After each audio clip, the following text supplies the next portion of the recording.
জল জল এই পৃথিবীতে বেঁচে থাকার জন্য আবশ্যক তো বটেই, কিন্তু এই জল আমাদের একটা অত্যন্ত গুরুত্বপূর্ণ শিক্ষা প্রদান করে।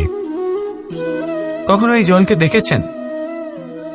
যে পরিস্থিতিতেই এই জল প্রবাহিত হোক না কেন, এর উপর যা কিছুই প্রভাব থাকুক না কেন, এর পথে যতই বাধা আসুক না কেন, তার মধ্যে থেকে ও নিজের পথ ঠিক বের করে নেয়, কিন্তু নিজের প্রবাহ থামতে দেয় না, ক্রমাগত অগ্রসর হতে থাকে।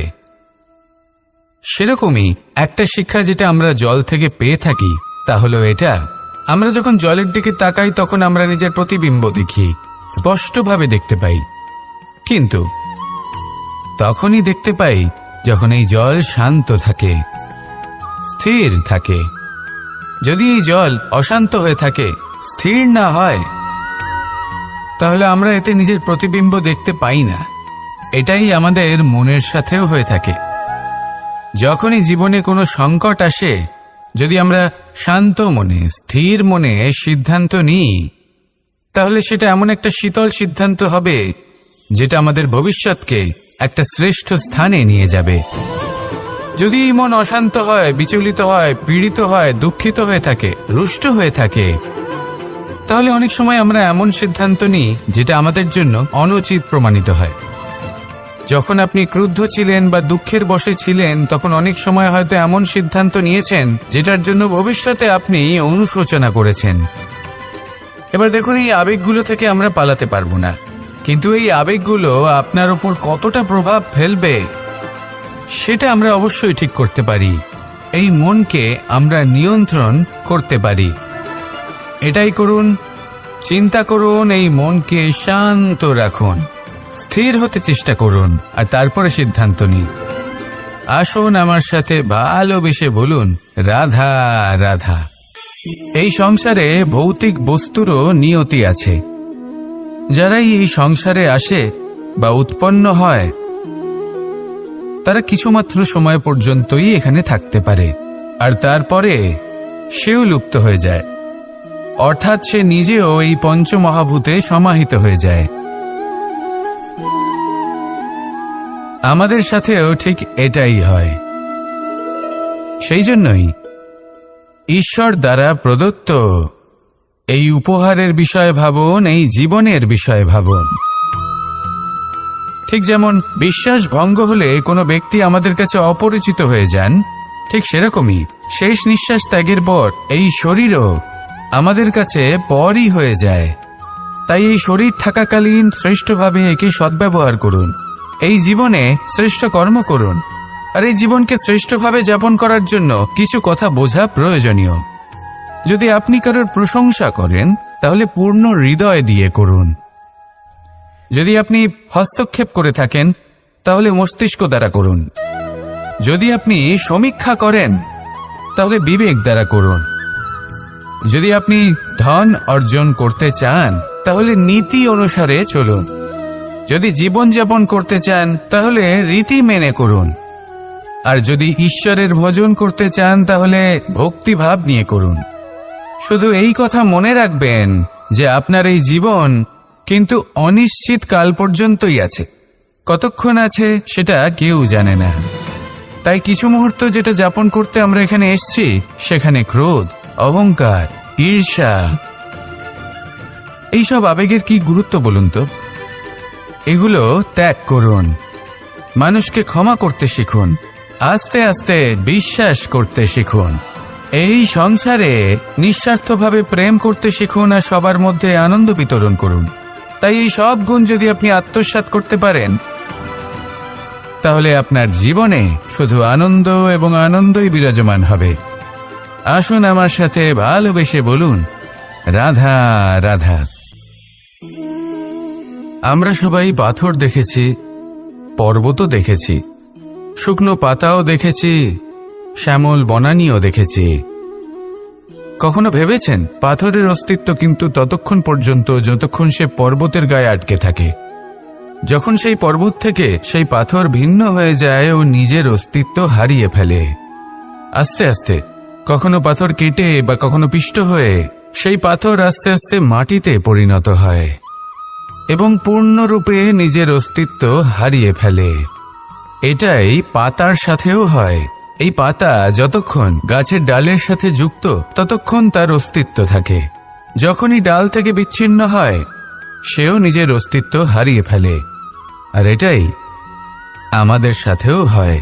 যতক্ষণ আমরা নিজেদের আপনজনের সাথে যুক্ত থাকি আমাদের অস্তিত্ব বজায় থাকে।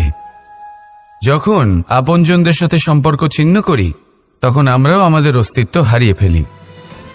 এবার এই সংসারের প্রত্যেক ব্যক্তি স্বতন্ত্র থাকতে চান, আর অনেক ব্যক্তি স্বতন্ত্র থাকবেন বলে আপনজনদের দূরে করে দেন আর তাদের সাথে এই সম্পর্ক ছিন্ন করেন। এটা কি সত্যি প্রয়োজন? আপনজনদের সাথে সম্পর্ক ছিন্ন করে নিজের অস্তিত্ব হারিয়ে ফেলা প্রয়োজনীয়, নাকি আপনজনদের সাথে সম্পর্ক বজায় রেখে নিজেদের স্বতন্ত্র করে রাখা সেটা আবশ্যক? নির্বাচন আপনারই। আসুন আমার সাথে ভালোবেসে বলুন, রাধা রাধা। আপনি কি কখনো নৌকা যাত্রা করেছেন? করে না থাকলেও নিশ্চয়ই দেখেছেন যে এই জল যা নিজের অন্তরে সব কিছু সমাহিত করে নিতে পারে, এই নৌকা সেই জলের ওপরেই ভেসে থাকে। নদীর স্রোত কাটিয়ে সে সামনে অগ্রসর হয়। কিন্তু যদি এই নৌকায় কোনো ছিদ্র হয় তাহলে কিন্তু সেই নৌকা ডুবে যাবে। আর এতে কোনো তফাৎ হবে না যে সেই ছিদ্র ছোট নাকি বড়, নৌকা ডুবে যাবে। এই ছিদ্র হলো আমাদের জীবনে আমাদের অপগুণ, আমাদের দোষ, আমাদের বিকার। কখনো এটা ভাববেন না যে এই দোষ খুবই ছোট, হইতে কিছুই যাবে আসবে না। না, সেই ছোট দোষ, সেই ছোট বিকার যদি সেটাকে শুধরে না নেন তাহলে সেটা আপনাকে আপনার পতনের দিকে নিয়ে যাবে। শেষ পর্যন্ত এটা আপনার ওপর নির্ভরশীল যে আপনি কি চান।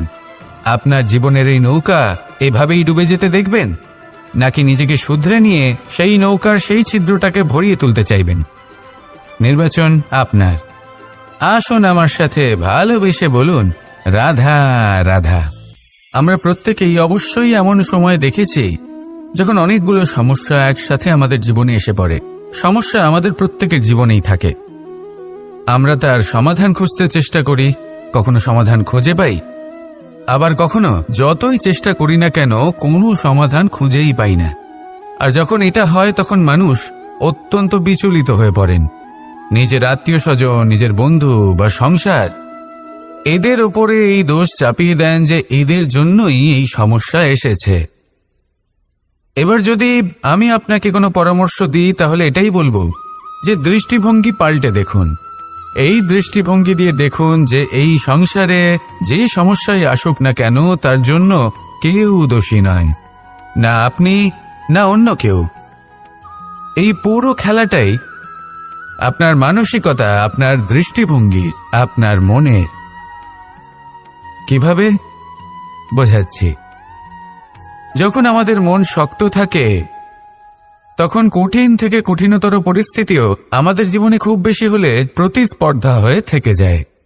সেখানে যদি আমাদের মন দুর্বল থাকে তখন অল্প কঠিন পরিস্থিতিও আমাদের কাছে খুব বড় সমস্যা হয়ে যায়, তাই না? একটা শক্ত মন কঠিন পরিস্থিতিকে প্রতিস্পর্ধা হিসেবে দেখে আর তার মধ্যে ওটা সুযোগ খুঁজে নেয়। আমাদের শুধু এটাই করতে হবে। এই সংসারে অন্য কাউকে দোষী মনে করলে আপনার সমস্যা দূর হয়ে যাবে না। সেই জন্য এই সংসারকে দোষ দেওয়ার বদলে এই সমস্যার মূলে চলে যান, সেটাকে বুঝুন, নিজের এই মনকে শক্ত করে তুলুন। যদি আপনার মন শক্তিশালী হয় তাহলে এই সংসারে অনেক বড় বড় কঠিন থেকে কঠিনতর পরিস্থিতিও যদি আসে, আপনার জীবনে যতই বড় বড় সমস্যা আসুক না কেন আপনার লক্ষ্য লাভে বাধা দিতে পারবে না। আসুন আমার সাথে ভালোবেসে বলুন, রাধা রাধা। কখনো এই প্রকৃতির দিকে তাকিয়ে থাকবেন। এই প্রকৃতি অনেক ধরনের শিক্ষা দেয়। কোনো একটা গাছকে দেখুন কিভাবে সে মাটি থেকে জল শুষে নেয়। সে ঝড় হোক বা হোক কড়া রোদ সব সহ্য করে এবং অবশেষে সে ফল ধারণ করে। আর সেই ফল উৎপন্ন করার পরে সে ফল কিন্তু সে নিজে গ্রহণ করে না, এই সংসারকে প্রদান করে, যাতে পশু পাখি মানুষ তারা এই ফল গ্রহণ করে শক্তিশালী হয়ে উঠতে পারে, সুস্থ থাকতে পারে। সেভাবেই নদী, সরোবর এরা নিজেরাও কিন্তু নিজেদের জল গ্রহণ করে না, মাটিকে প্রদান করে, পশু পাখিকে প্রদান করে। সূর্য নিজেও নিজের জন্য প্রজ্বলিত হয় না, সে প্রকাশ ছড়িয়ে দিতে চায় আমাদের সবার কাছে, সে আলো পৌঁছে দিতে চায়। এই প্রত্যেকের কর্মে পরমার্থ নিহিত আছে, আর সেই জন্যই এদের সকলকে পুজো করা হয়। তাই মনে রাখবেন, আপনার কাছে জীবন যাপনের অতিরিক্ত যা কিছুই আছে তা পরমার্থের জন্য, তাহলে তার সদ্ব্যবহার করুন আর আমার সাথে ভালোবেসে বলুন, রাধা রাধা। পরিবর্তন, এটা হলো সৃষ্টির অমূল্য নিয়ম। এই সংসারে সবকিছু সময়ান্তরে পরিবর্তিত হয়, এই সময়ও পরিবর্তিত হয়। পরিবর্তন চিরকাল হয়ে এসেছে আর চিরকাল হতে থাকবে, কিন্তু এবার আমরা সেই পরিবর্তন কিভাবে লাভ করব যেটা আমাদের প্রয়োজন, যেটা আমরা চাই। আমরা জীবনে বিকাশ চাই। এই বিকাশ কিভাবে লাভ করতে পারি? এই প্রকৃতি কিন্তু আমাদের অত্যন্ত উত্তম উদাহরণ দিয়ে বুঝিয়েছে।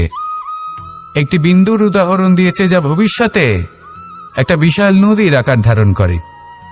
এটা কিভাবে হয়? মেঘ থেকে একটি বিন্দু ঝরে পড়ে সেই পর্বতের ওপর যেখানে হিম আছে। সেই হিমের সংস্পর্শে আসা মাত্র সেই বিন্দুর সাথে আরো বেশ কিছু বিন্দু যুক্ত হয়, তারপর তারা অগ্রসর হয়, আরো কিছু বিন্দু যুক্ত হয়, আস্তে আস্তে একটা ক্ষীণ ধারার রূপ ধারণ করে, এবং সেটাই ভবিষ্যতে আরো এগোতে থাকে। অনেকটা যাওয়ার পর যখন অনেক সংখ্যক বিন্দু একসাথে যুক্ত হয়, তখন সেটা বিশাল নদীর আকার ধারণ করে। এবার আমরা মানুষ বলে আমাদের সাথে এই নিয়মের অন্যথা হয় তা নয়। আমরাও এই প্রকৃতির অংশ, আমাদের ক্ষেত্রেও একই নিয়ম প্রযোজ্য। যখন পরিশ্রম করে অনেক সংখ্যক বিন্দু আমরা একত্রিত করব, তখনই পরিবর্তনের নদী প্রবাহিত হবে। প্রয়োজন হল নিরন্তর পরিশ্রম করা এবং ধৈর্য ধরা। এটা করতে থাকুন, জীবনে সব কিছু লাভ করতে পারবেন, কারণ প্রকৃতি আমাদের এটাই শিখিয়েছে। আর আমরা এই ব্রহ্মরই একটি অংশ, যার দ্বারা এই ব্রহ্মাণ্ড নির্মিত। আসুন আমার সাথে ভালোবেসে বলুন, রাধা রাধা। প্রত্যেক মানুষ নিজের জীবনে দুঃখ অনুভব করেন। প্রত্যেকের দুঃখ আলাদা হতে পারে। কারোর মনে এই দুঃখ থাকে যে সে তার বাবা মায়ের সব ইচ্ছে পূরণ করতে পারেননি। কেউ এটা ভেবে দুঃখ পান যে সে চিরকাল সদাচার করেছেন, সৎকর্ম করেছেন, কিন্তু তাও তাকে দুরাচারী বলে মনে করা হয়। কেউ এটা ভেবেও দুঃখ পান যে তার সামনে যে ব্যক্তি রয়েছেন তার চোখে তিনি শত্রু হয়ে উঠেছেন বা দুষ্ট হয়ে উঠেছেন, যেখানে তিনি হয়তো কোনো অনুচিত কাজই করেননি। এবার এই সমস্ত বিষয় নিয়ে ভেবে নিজের ব্যক্তিত্ব নিয়ে সন্দেহ প্রকাশ করবেন না।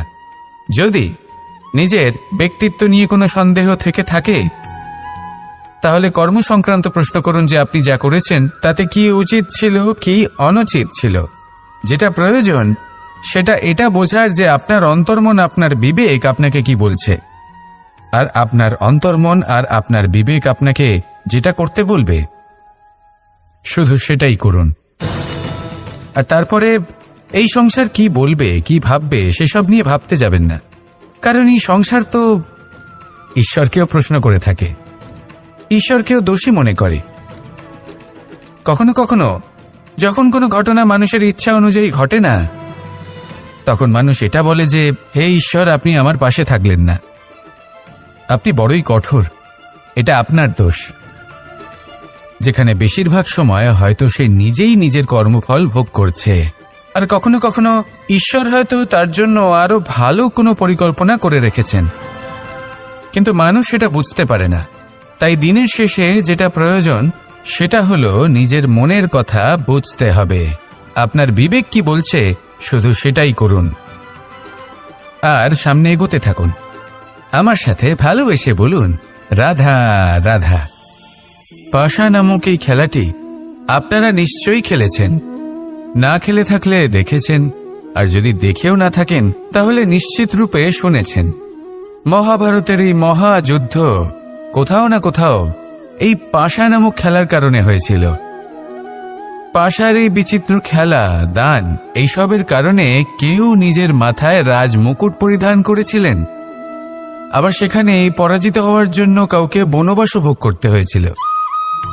কিন্তু এই খেলা সমাপ্ত হওয়ার পরে সমস্ত ঘটি আর এই পাশার ছক একই পুটলিতে স্থান পেল। এটাই হলো আমাদের জীবন।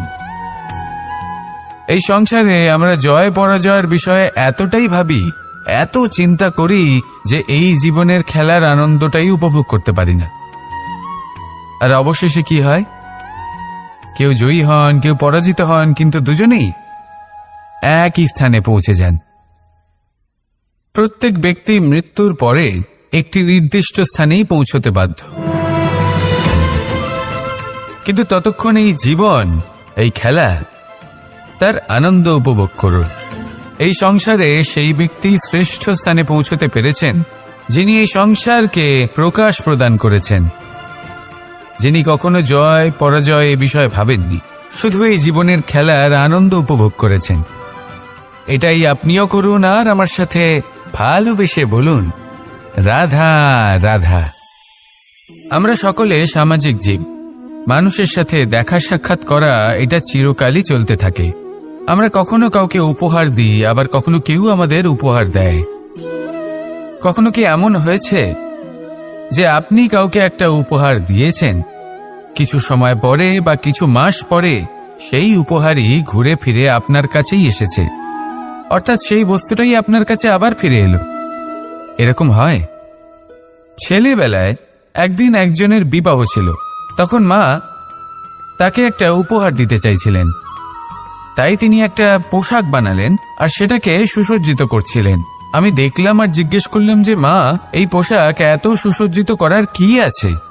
তখন মা বললেন যে কানাই, কখনো কাউকে এমনই উপহার দেবে, এমন প্রকারে দেবে যে সেটা যদি আবার ঘুরে ফিরে তোমার কাছে ফিরে আসে তাহলে যেন তোমার খারাপ না লাগে। এটাই কিন্তু হয় আমাদের ব্যবহারের সাথে, কর্মের সাথেও এবং আমাদের কথার সাথেও। তেমনই আচরণ করবেন যে আচরণ আপনি সহ্য করতে পারবেন। যদি মুখ থেকে কটু কথা বেরোতে থাকে তখন নিজেকে সংযত করে নিন। সেই শব্দই প্রয়োগ করুন যেটা আপনি তার বদলে শুনতে চাইবেন এবং আপনার দুঃখও হবে না, কারণ আপনার কর্ম এমন একটা উপহার যেটা আবার ঘুরে ফিরে ফলস্বরূপ আপনার কাছেই আসবে। সেই জন্য নিজের আচরণ শুভ করুন, নিজের মানসিকতা শুভ করুন, নিজের মুখ থেকে মধুর বাণী নিঃসৃত করুন, আর এইভাবে মধুরভাবে বলুন, রাধা রাধা। এই সংসারে একটা শব্দ আছে যার বিষয়ে মানুষ অত্যাধিক চিন্তা ভাবনা করে, আর সেই শব্দ হলো অস্তিত্ব, পরিচয়। প্রত্যেক ব্যক্তি এই সংসারে নিজের অস্তিত্ব গড়তে চায়, আর ছোট থেকে এটাই হয়। যখন আমরা শ্রেণীকক্ষে যাই, পড়তে যাই, তখন আমরা এটাই ভাবি যে আমরা নিজেদের অস্তিত্ব গড়ব, সুনাম অর্জন করব। সকল ব্যক্তি যাতে এটাই বলে যে এই হলো সর্বশ্রেষ্ঠ ছাত্র, আর এটাই আমাদের পরিচয়।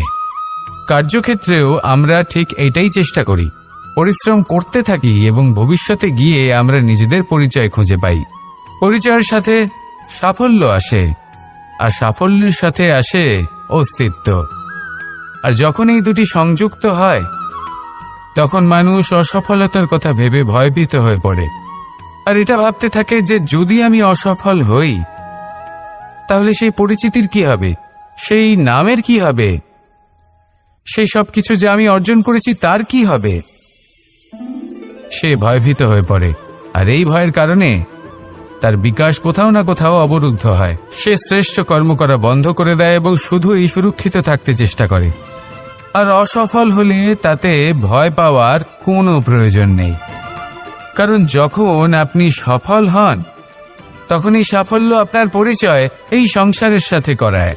কিন্তু যখন আপনি অসফল হয়ে থাকেন তখন এই অসফলতা এই সংসারের পরিচয় আপনার সাথে করায়, যা অত্যন্ত আবশ্যক। অসফলতা প্রত্যেকের জীবনেই আসবে, তার সম্মুখীন হন আর তার থেকে শিক্ষা লাভ করুন। কারণ যখনই আপনি অসফল হন তখনই আপনার জ্ঞান চক্ষু উন্মুক্ত হয়। আসুন আমার সাথে ভালোবেসে বলুন, রাধা রাধা। আপনি কখনো পলাশ ফুল দেখেছেন? কি সুন্দর দেখতে, লাল রক্তবর্ণ, উজ্জ্বল, কিন্তু এতে কোনো সুগন্ধ নেই। সেই জন্য ওকে শুধু চোখ ভরে দেখতে ইচ্ছে করে। দেখবেন তাকে কিন্তু পুজোতে ব্যবহার করা হয় না, এই ফুল দিয়ে মালা বানানো হয় না। সেরকমই আমাদের জীবনে এমন অনেক ব্যক্তি রয়েছেন যাদেরকে সম্মান অর্জন করতে হয়। যদি আপনি কোনো উচ্চ বংশে জন্ম নিয়ে থাকেন এবং আপনার কাছে সবকিছু থাকে, ধন ঐশ্বর্য থাকে, সবকিছু আপনি আগে থেকেই পেয়ে গেছেন, তাও কিন্তু এই সংসার আপনাকে সম্মান দেবে না। ততক্ষণ পর্যন্ত দেবে না যতক্ষণ না আপনি নিজের অন্তরে গুণ জাগ্রত করছেন, শ্রেষ্ঠ কর্ম করছেন, নিজের অন্তরে ইতিবাচক মনোভাবের এই সুবাস জাগ্রত করছেন। যদি এসব কিছু করেন তাহলে এই সংসার আপনাকে সম্মান দেবে। এবার এটা আপনার উপরে নির্ভরশীল যে আপনি কি পলাশ ফুলের মতো হতে চান, নাকি অন্য কোনো ফুল হয়ে উঠতে চান যার সুবাস আছে, যে নিজের সুবাস এই সারা পৃথিবীতে ছড়িয়ে দেয়। আসুন আমার সাথে ভালোবেসে বলুন, রাধা রাধা। মানুষ যখনই কোনো পর্বতারোহণ করতে শুরু করে তখন সে বারবার পড়ে যায়, বারবার উঠে দাঁড়ায়, সামনে এগোতে চেষ্টা করে, কিন্তু যদি সে দৃঢ় নিশ্চয় করে থাকে তাহলে সে অবশেষে সেই পর্বতের শিখরে পৌঁছেই যায়। চলার পথে যদি বড় কোনো পাথর চলে আসে বা পর্বতের কোনো বড় অংশ সামনে আসে তাহলে সে তার সাথে ধাক্কা খায় না, সে পথ বদলে নেয়। কিন্তু বাধা তাকে সবসময় পেতেই হয়, আর সেই বাধা সে পায় ছোট ছোট পাথরের দ্বারা। তাদের উপর পা পড়লে তার পা পিছলে যায় আর সে পড়ে যায়। এই ছোট ছোট পাথর হলো আমাদের জীবনের সেই ছোট ছোট সমস্যা, সেই ছোট ছোট ভুলগুলো যেগুলো আমরা অবজ্ঞা করতে থাকি। আমরা ভাবি এর দ্বারা কি বা ক্ষতি হবে, কিন্তু সেগুলোই অনেক সময় আমাদের অসফলতার কারণ হয়ে দাঁড়ায়। যত তাড়াতাড়ি সম্ভব এই ছোট ছোট পাথরগুলিকে জীবন থেকে তুলে ফেলে দিন। ভুল হওয়াটা স্বাভাবিক, কিন্তু তার মানে এই নয় যে বারবার সেই ভুলের পুনরাবৃত্তি ঘটবে। ভুলটা বুঝুন, সেটা স্বীকার করুন আর সেটা শুধরে নিন। যখন আপনি এটা করতে শিখবেন তখনই খুব তাড়াতাড়ি আপনি সেই শিখরে পৌঁছতে পারবেন। আর যখন পৌঁছে যাবেন তখন এই মন প্রসন্ন হয়ে বলবে, রাধা রাধা। কুরুক্ষেত্রের রণভূমিতে আপনজনদের নিজের বিরুদ্ধে দেখে তাদের মৃত্যুর বিষয়ে ভেবে অর্জুনের মন বিচলিত হয়ে পড়েছিল। এই সম্পর্কের চক্রব্যূহতে জড়িয়ে পড়ে অর্জুনের জ্ঞান নাশ হয়েছিল। তখন আমি অর্জুনকে কিছু কথা বলেছিলাম, যেই কথাগুলো আপনাদেরও জানাটা প্রয়োজনীয়। আমাকে বলুন, এই সংসারে আপনি এমন কি নিয়ে এসেছিলেন, আর এই সংসারে আপনি কি ফেলে যাবেন? এই সংসার, এই জগৎ, এইসব বস্তু যা আপনার খুব প্রিয়, সবকিছু তা না জন্মের পূর্বে আপনার ছিল আর না মৃত্যুর পর আপনার থাকবে। এই সংসার আমার থেকেই জন্ম নিয়েছে আর মৃত্যুর পরে আমার মধ্যেই সমাহিত হয়ে যাবে। এখানে যার জন্ম হয়েছে তার মৃত্যু এখানে সুনিশ্চিত। শুধু জন্ম আর মৃত্যুর মধ্যের এই শরীর শুধুমাত্র একটা মাধ্যম যার দ্বারা আমরা কর্ম করি, আর এই কর্মের ওপরেই শুধু আমাদের অধিকার রয়েছে। কিন্তু এই সংসারের কিছু অজ্ঞানী এই বিকারগুলোতে জড়িয়ে পড়ে ফল লাভের ওপর নিজের মনোনিবেশ করে, ফলের চিন্তা করতে থাকে। আর যদি মন মতো ফল না পায় তাহলে কুপথে চলে যায়। অন্যদিকে এমন কিছু জ্ঞানী মানুষও আছেন যারা পূর্ণরূপে নিজেকে আমার কাছে সমর্পণ করেন। আর শুধু নিজের কর্ম করতে থাকেন। এই কর্ম করেই আনন্দ লাভ করেন এবং তাতেই জীবন যাপন করেন। যদি আপনিও এটা চান যে আপনার জীবনে সুখ থাকুক, শান্তি থাকুক, সম্পন্নতা থাকুক, তাহলে সৎ পথে চলুন, ঈশ্বরকে স্মরণ করুন আর নিজের কর্ম করুন। আসুন আমার সাথে ভালোবেসে বলুন, রাধা রাধা। গোবর্ধন পর্বতের সাথে আমার সম্পর্ক কেমন আপনারা জানেন। অনেকদিন আগে যখন আমি ছোট ছিলাম, একদিন আমি আর বাবা গোবর্ধন পর্বতে ওঠার চেষ্টা করছিলাম। আমি ক্লান্ত হয়ে পড়লাম আর আমি বাবাকে বললাম যে বাবা, আমাকে আর কতটা উপরে উঠতে হবে, আর ক পা যেতে হবে, আর কত উঁচুতে উঠতে হবে, আর কত সময় লাগবে। তখন বাবা হাসলেন। উনি আমার কাঁধে হাত রাখলেন আর আমাকে বললেন যে এটা আন্দাজ করতে যেও না যে আর কত সময় লাগবে, এটা মাপতে যেও না যে আর ক পা সামনে এগোতে হবে। শুধু এই যাত্রাপথের আনন্দ উপভোগ করো আর সামনে এগোতে থাকো। যদি এটা করতে পারো তবেই নিজের লক্ষ্য লাভ করতে পারবে। এটা কিন্তু আমাদের জীবনের সাথেও ঘটে। আমরা চিন্তিত হয়ে পড়ি যে এখনো আর কতটা সামনে এগোতে হবে, আর কতটা চেষ্টা করতে হবে, কতটা পরিশ্রম করতে হবে, আর কত সময় লাগবে নিজের লক্ষ্যে পৌঁছতে। এই চিন্তা ত্যাগ করুন, নিজের দৃষ্টিভঙ্গি পাল্টান আর এটা ভাবুন যে আরো কত শ্রেষ্ঠ কর্ম করতে পারি সামনে এগোনোর জন্য, আর কত তীব্র গতিতে আমি সামনে এগোতে পারবো। সামনে অগ্রসর হওয়ার এই যে যাত্রা বড়ই সুন্দর, এটার আনন্দ উপভোগ করুন। বাবার এই শিক্ষার কারণে আমি গোবর্ধন পর্বত হাতে তুলতে পেরেছি। দিনের শেষে এটা আপনার উপর নির্ভর করছে যে নিজের পর্বতরূপী লক্ষ্যকে আপনি নিজের হাতের মুঠোয় ধরে রাখতে পারবেন নাকি নয়। আসুন আমার সাথে ভালোবেসে বলুন, রাধা রাধা। আর বিশ্বাস, এই দুই আবেগ যাদের বিশেষত্ব আছে, কিন্তু এই দুইয়েরই স্থান একই, মন। বিশ্বাস আর সন্দেহ এই দুটোই কখনো আমাদের দুঃখের কারণ হয়ে দাঁড়ায়, বিশেষ করে তখন যখন আমরা কোনো ব্যক্তির চরিত্রের আকলন উচিতভাবে করতেই পারি না। আর তাছাড়া এই কাজটা সহজ নয়। আমরা কখনো কখনো কোনো অনুচিত ব্যক্তিকে উচিত বলে ভেবে বসি, তার উপর বিশ্বাস করে ফেলি, আর ফলস্বরূপ সেই ব্যক্তি আমাদের বিশ্বাস ভঙ্গ করে বসেন আর আমাদের দুঃখের সম্মুখীন হতে হয়। ঠিক সেইভাবেই কখনো কখনো আমরা এমন কোনো ব্যক্তির উপর সন্দেহ করি যে হয়তো পূর্ণরূপে পূর্ণ নিষ্ঠা ভরে আমাদের মঙ্গল কামনাই করেছেন, এমন একজন ব্যক্তি যে সত্যি বিশ্বাসের পাত্র। আর যখন সেই ব্যক্তি এটা জানতে পারেন যে আমরা তাকে নিয়ে সন্দেহ করেছি, খুবই স্বাভাবিক তিনি দুঃখী হয়ে যান। এমন কোনো ব্যক্তিকে দুঃখ দিলে আমাদের মনও দুঃখী হয়ে যায়। তখন আমরা এটা ভাবি যে এই সংসারে আমরা কার উপর আস্থা রাখব আর কাকেই বা সন্দেহ করব। এর উত্তর হলো সময়। এই সংসারে কোনো ব্যক্তির চরিত্র যাচাই করা সবথেকে কঠিন কাজ, সেটা সময় নিয়ে করুন। কোনো ব্যক্তিকে যদি আপনি বুঝতে চান, তাকে পরখ করে দেখতে চান, তাহলে তার সাথে যতটা সম্ভব সময় অতিবাহিত করুন। এই সময় আপনার সামনে সেই ব্যক্তির এমন কিছু দিক তুলে ধরবে যা আর কোনোভাবে আপনি দেখতে পাবেন না। তারপর কি, সময়ের সাথে আপনি জানতে পেরে যাবেন যে এই ব্যক্তি, তার উপর বিশ্বাস করা উচিত নাকি অনুচিত।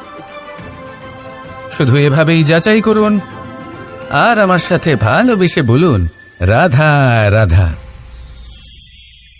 এই সংসারে প্রত্যেকটি ব্যক্তির নিজস্ব বিশেষত্ব আছে, আর এই বিশেষত্ব কারোর কাছে শক্তির সমান, কারোর কাছে দুর্বলতা, তা সে মানুষই হোক বা পশু পাখিই হোক না কেন। যেমন মাছ নিজের সমগ্র জীবন জলের মধ্যেই যাপন করতে পারে, কিন্তু সে বনের মধ্যে ছুটতে পারবে না। সেখানে সিংহকে বনের রাজা বলা হয়, কিন্তু সে তার আধিপত্য জলে স্থাপন করতে পারবে না। যদি এই সিংহ মাছকে এই প্রতিস্পর্ধা জানায় যে তুমি বনের মধ্যে এসে আমার সম্মুখীন হও, তাহলে সেটা অনুচিত হবে। সেটা মাছের দুর্বলতা নিয়ে উপহাস করার মতোই হবে। এবার সংসার এটা দেখে যিনি দুর্বল তার পরিস্থিতি দেখেও হাসবে, আর আপনার মূর্খামি দেখেও উপহাসই করবে। সেই জন্য নিজের জীবনে সব সময় যদি নিজের তুলনা করতে হয়, তাহলে সেই ব্যক্তির সাথে করুন যে বল, স্থান এবং ধন এই 3 দিকে আপনার সমতুল্য, কারণ সেক্ষেত্রে দুজনেই উচিত শিক্ষা লাভ করবেন। যদি এমন কোনো ব্যক্তি থাকেন যিনি আপনার থেকে শক্তিশালী কিন্তু তিনি আপনাকে দুঃখ দেওয়ার চেষ্টা করছেন, তাহলে এটা জেনে রাখবেন যে মানুষ কিন্তু সেই গাছেই পাথর ছুঁড়ে মারে যার ফল অত্যন্ত সুমধুর হয়ে থাকে। আর যদি আপনি বেশি শক্তিশালী হন তাহলে অহংকার করবেন না। এটা মনে রাখবেন, অনেক বড় বড় পাথরও জলে ডুবে গিয়ে নিজের অস্তিত্ব হারিয়ে ফেলেন। নিজের শক্তি সম্পর্কে সচেতন হন, সবাইকে ভালোবাসুন, সবাইকে সাহায্য করুন, আর আমার সাথে ভালোবেসে বলুন রাধা রাধা। এই সংসারে ভৌতিক বস্তুরও নিয়তি আছে। যারাই এই সংসারে আসে বা উৎপন্ন হয় তারা কিছুমাত্র সময় পর্যন্তই এখানে থাকতে পারে, আর তারপরে সেও লুপ্ত হয়ে যায়, অর্থাৎ সে নিজেও এই পঞ্চমহাভূতে সমাহিত হয়ে যায়। আমাদের সাথেও ঠিক এটাই হয়।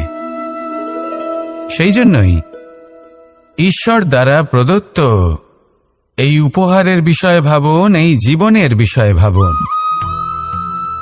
ঠিক যেমন বিশ্বাস ভঙ্গ হলে কোনো ব্যক্তি আমাদের কাছে অপরিচিত হয়ে যান, ঠিক সেরকমই শেষ নিঃশ্বাস ত্যাগের পর এই শরীরও আমাদের কাছে পরই হয়ে যায়।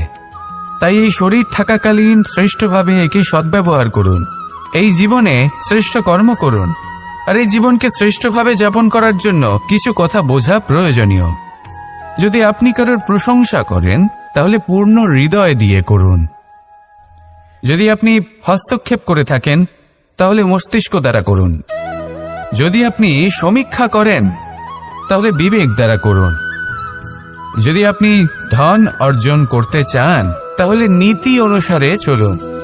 যদি জীবনযাপন করতে চান তাহলে রীতি মেনে করুন। আর যদি ঈশ্বরের ভজন করতে চান তাহলে ভক্তিভাব নিয়ে করুন।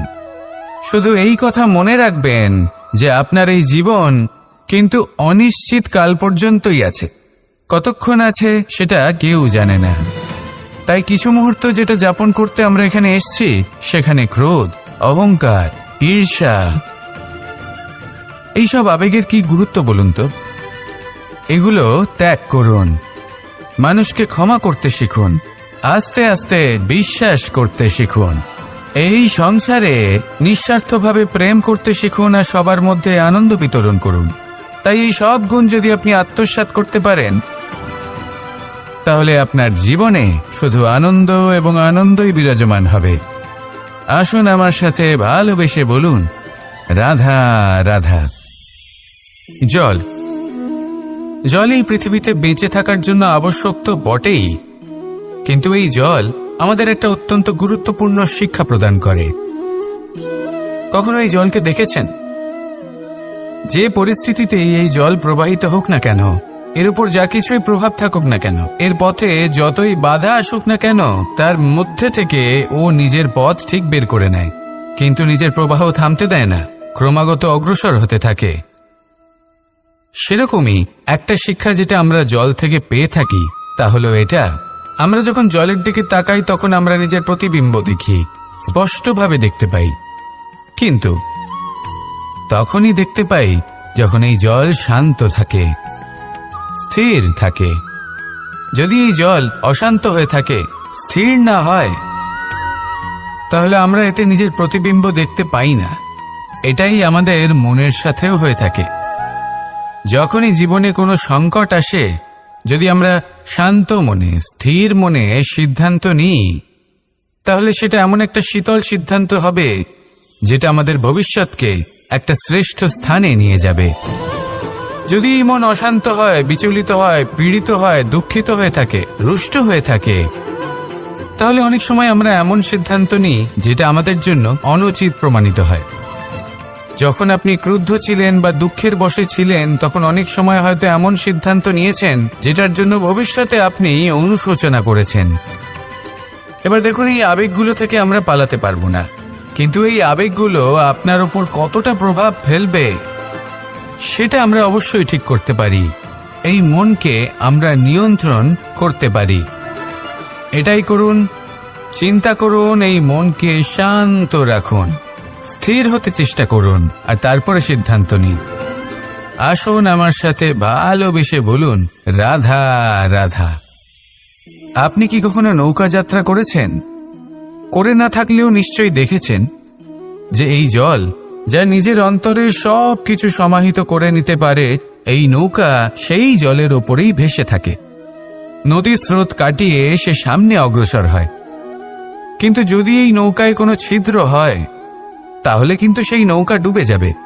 আর এতে কোনো তফাৎ হবে না যে সেই ছিদ্র ছোট নাকি বড়, নৌকা ডুবে যাবে। এই ছিদ্র হলো আমাদের জীবনে আমাদের অপগুণ, আমাদের দোষ, আমাদের বিকার। কখনো এটা ভাববেন না যে এই দোষ খুবই ছোট, এতে কিছুই যাবে আসবে না। না, সেই ছোট দোষ, সেই ছোট বিকার যদি সেটাকে শুধরে না নেন তাহলে সেটা আপনাকে আপনার পতনের দিকে নিয়ে যাবে। শেষ পর্যন্ত এটা আপনার উপর নির্ভরশীল যে আপনি কি চান। আপনার জীবনের এই নৌকা এভাবেই ডুবে যেতে দেখবেন, নাকি নিজেকে শুধরে নিয়ে সেই নৌকার সেই ছিদ্রটাকে ভরিয়ে তুলতে চাইবেন? নির্বাচন আপনার। আসুন আমার সাথে ভালোবেসে বলুন, রাধা রাধা। আমরা সবাই পাথর দেখেছি, পর্বতও দেখেছি, শুকনো পাতাও দেখেছি, শ্যামল বনানীও দেখেছি। কখনো ভেবেছেন পাথরের অস্তিত্ব কিন্তু ততক্ষণ পর্যন্ত যতক্ষণ সে পর্বতের গায়ে আটকে থাকে। যখন সেই পর্বত থেকে সেই পাথর ভিন্ন হয়ে যায় ও নিজের অস্তিত্ব হারিয়ে ফেলে। আস্তে আস্তে কখনো পাথর কেটে বা কখনো পিষ্ট হয়ে সেই পাথর আস্তে আস্তে মাটিতে পরিণত হয় এবং পূর্ণরূপে নিজের অস্তিত্ব হারিয়ে ফেলে। এটাই পাতার সাথেও হয়। এই পাতা যতক্ষণ গাছের ডালের সাথে যুক্ত ততক্ষণ তার অস্তিত্ব থাকে। যখনই ডাল থেকে বিচ্ছিন্ন হয় সেও নিজের অস্তিত্ব হারিয়ে ফেলে। আর এটাই আমাদের সাথেও হয়। যতক্ষণ আমরা নিজেদের আপনজনের সাথে যুক্ত থাকি আমাদের অস্তিত্ব বজায় থাকে। যখন আপনজনদের সাথে সম্পর্ক ছিন্ন করি তখন আমরাও আমাদের অস্তিত্ব হারিয়ে ফেলি। এবার এই সংসারের প্রত্যেক ব্যক্তি স্বতন্ত্র থাকতে চান, আর অনেক ব্যক্তি স্বতন্ত্র থাকবেন বলে আপনজনদের দূরে করে দেন আর তাদের সাথে এই সম্পর্ক ছিন্ন করেন। এটা কি সত্যি প্রয়োজন? আপনজনদের সাথে সম্পর্ক ছিন্ন করে নিজের অস্তিত্ব হারিয়ে ফেলা প্রয়োজনীয়, নাকি আপনজনদের সাথে সম্পর্ক বজায় রেখে নিজেদের স্বতন্ত্র করে রাখা সেটা আবশ্যক? নির্বাচন আপনারই। আসুন আমার সাথে ভালোবেসে বলুন, রাধা রাধা। আমরা প্রত্যেকেই অবশ্যই এমন সময় দেখেছি যখন অনেকগুলো সমস্যা একসাথে আমাদের জীবনে এসে পড়ে। সমস্যা আমাদের প্রত্যেকের জীবনেই থাকে। আমরা তার সমাধান খুঁজতে চেষ্টা করি, কখনো সমাধান খুঁজে পাই, আবার কখনো যতই চেষ্টা করি না কেন কোনো সমাধান খুঁজেই পাই না। আর যখন এটা হয় তখন মানুষ অত্যন্ত বিচলিত হয়ে পড়েন।